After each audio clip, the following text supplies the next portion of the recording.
विदर्भातील मुसळधार पावसामुळे झालेल्या नुकसानीची दखल घेत राज्याचे मंत्री पंकज भोयर यांनी नुकसानग्रस्त शेतकरी आणि नागरिकांना शासनाकडून भरपाई दिली जाईल अशी माहिती दिली।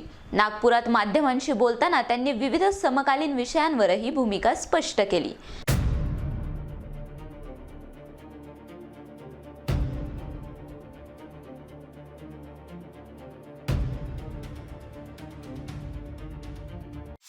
नुकसान आहे, बाकी जिल्ह्यात पण आहे। आपण बघतोय की मागच्या 10 ते 15 दिवसापासून अनप्रेडिक्टेड पाऊस हा राज्यातल्या काही जिल्ह्यांमध्ये होतोय। सुरुवातीला मुंबई, मग नाशिक, मग पुणे या भागामध्ये मोठ्या प्रमाणावर पाऊस झाला। नंतर आपल्या विदर्भातल्या काही जिल्ह्यांमध्ये मोठ्या प्रमाणावर पाऊस झाला। नागपूर, वर्धा, भंडारा, गडचिरोली या ठिकाणी आणि अपेक्षित नसलेला हा पाऊस अचानकपणे त्या ठिकाणी आला। त्याच्यामुळे काही ठिकाणी पूरग्रस्त परिस्थिती निर्माण झाली, परंतु प्रशासकीय यंत्रणा, सरकार पूर्णपणे ह्या अडचणीवर मात करण्याकरिता त्या ठिकाणी सज्ज झालेली आहे। अनेक ठिकाणी कामं त्या ठिकाणी सुरू झालेली आहे आणि निश्चितच जे नुकसान त्या ठिकाणी शेतकरी असो किंवा इतर कुठल्याही नागरिकांचे जे नुकसान झाले असेल ती भरपाई सरकारच्या वतीने निश्चितपणे देण्यात येईल। नार्कोटिक्स टास्क फोर्सला वेतनवाढीचा पर्याय दिलेला आहे, जी आर काढलेला आहे, तुमची मागणी होती, काय उद्देश?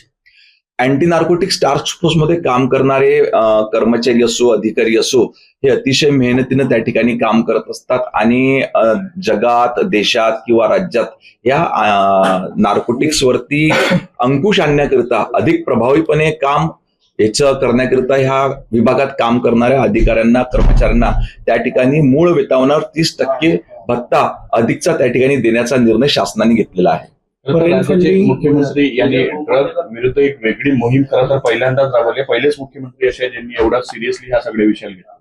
नशामुक्त मुंबई नंतर नशामुक्त महाराष्ट्र हा संकल्प राज्याचे मुख्यमंत्री सन्माननीय देवेंद्र फडणवीस साहेब यांच्या नेतृत्वात शासनाने त्या ठिकाणी घेतलेला आहे।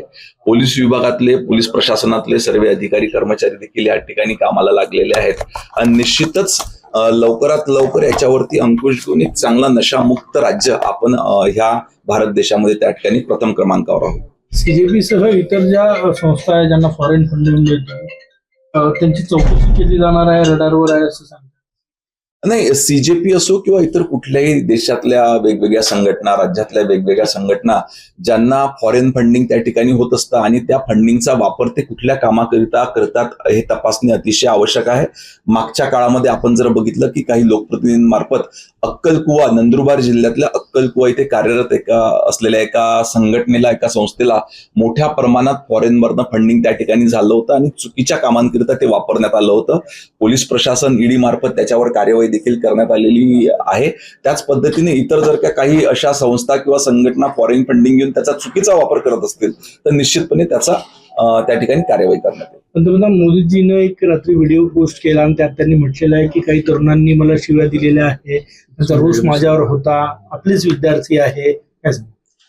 नाही, निश्चितच काही युवक असो, विद्यार्थी असो, काही एखाद्या घडलेल्या घटनेमुळे संताप व्यक्त करू शकतात, परंतु हा संताप व्यक्त करत असताना काही चुकीच्या संघटना त्या विद्यार्थ्यांमध्ये, युवकांमध्ये जाणे आणि त्यांना त्याच्यामध्ये चुकीचं नरेटिव्ह त्यांच्यामध्ये पसरविणे आणि देशाच्या सर्वोच्च पदावर असलेल्या व्यक्तीबद्दल, माननीय पंतप्रधान असो किंवा त्यांच्या कुटुंबियांबद्दल चुकीचे शब्द, गैरशब्द वापरणे, अपमानास्पद शब्द वापरणे हे निश्चितच त्या ठिकाणी निषेधार्ह आहेत।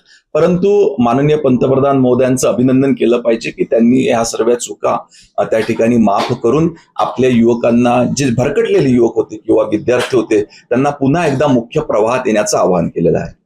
अमित शहा यांच्या दौऱ्याला काँग्रेसचा विरोध होतोय, पुणे दौऱ्यावर असते। नाही, माननीय अमित शहा हे देशाचे गृहमंत्री आहेत आणि अतिशय सक्षम पद्धतीनं त्यांच्या नेतृत्वात देशातला गृह विभाग आणि सहकार विभागात देखील त्यांच्या नेतृत्वात अतिशय मोठे आणि चांगले निर्णय घेण्यात आलेले आहे। अशा वेळेस त्यांचं महाराष्ट्रामध्ये येणं किंवा संपूर्ण देशामध्ये दौरे सुरू असतात। आपण बघितलं तर महाराष्ट्र हा सहकार क्षेत्रामध्ये एक अग्रगण्य काम करणारं राज्य आहे आणि निश्चितच जर का देशाचे सहकार मंत्री आपल्या ह्या राज्यामध्ये येत असतील तर स्वागतार्थ आहे। अक्कलकोटचा विकास जो आहे तो आता म्हाडा अंतर्गत केला जाणार आहे। राज्याचे मुख्यमंत्री सन्माननीय देवेंद्र फडणवीस साहेब यांच्या नेतृत्वामध्ये राज्यातले जितकेही आपले तीर्थक्षेत्र आहेत, देवस्थान आहेत, ज्या ठिकाणी राज्यातल्या मोठ्या भाविकांची संख्या त्या ठिकाणी जात असते, इथे जाणाऱ्या भाविकांना चांगल्या सोयी सुविधा मिळाल्या पाहिजे याच्याकरता राज्यातल्या सर्वच तीर्थक्षेत्रांचा विकास आराखडा त्या ठिकाणी तयार करण्यात आलेला आहे। अक्कलकोट ह्या ठिकाणी देखील राज्यातल्या अनेक भाविकांची त्या ठिकाणी श्रद्धा आहे. त्याच्यामुळे तिथे येणाऱ्या भाविकांना चांगल्या पद्धतीच्या सुविधा मिळाल्या पाहिजे याच्या करिता म्हाडा अंतर्गत एक आराखडा तयार करण्यात आलेला आहे.